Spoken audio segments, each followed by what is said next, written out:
नमस्कार। माली समाचार हिंदी में आपका स्वागत है। मैं दिनेश माली। संजय राउत का डिप्टी सीएम अजित पवार पर तीखा हमला। कहा, जो गुलाम बन गए हैं उन्हें बोलने का अधिकार नहीं। आइए जानते हैं विस्तार से। महाराष्ट्र में दो प्रमुख राजनीतिक पार्टियां शिवसेना और एनसीपी के दो धड़े हो जाने के बाद से ही राज्य की राजनीति में बयानबाजी का दौर शुरू हो गया है। महाराष्ट्र के उप मुख्यमंत्री अजित पवार और शिवसेना यूबीटी के नेता संजय राउत के बीच जुबानी जंग फिर से शुरू हो गई है।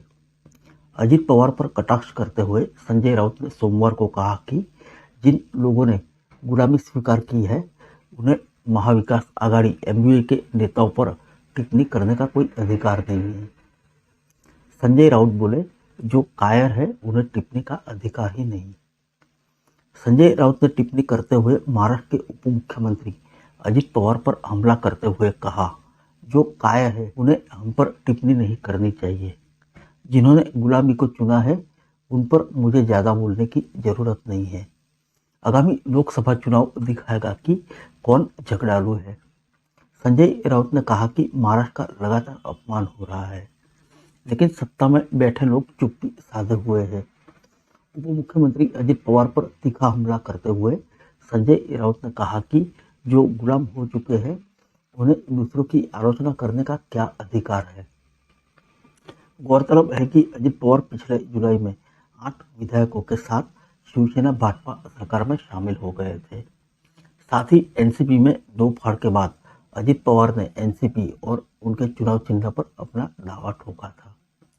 इसी बीच शिवसेना यूबीटी के नेता संजय राउत ने रविवार को दावा किया कि लोकसभा चुनाव के लिए सीटों के बंटवारे को लेकर महाविकास आघाड़ी एमयूए के सहयोगी के बीच कोई खींचतान नहीं है।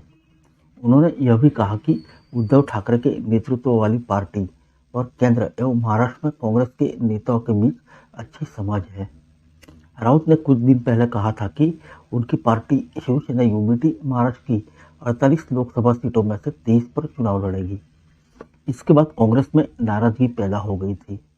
अब उन्होंने कहा कि उम्मीदवारों के चयन में जीतने की क्षमता ही मानदंड होगा।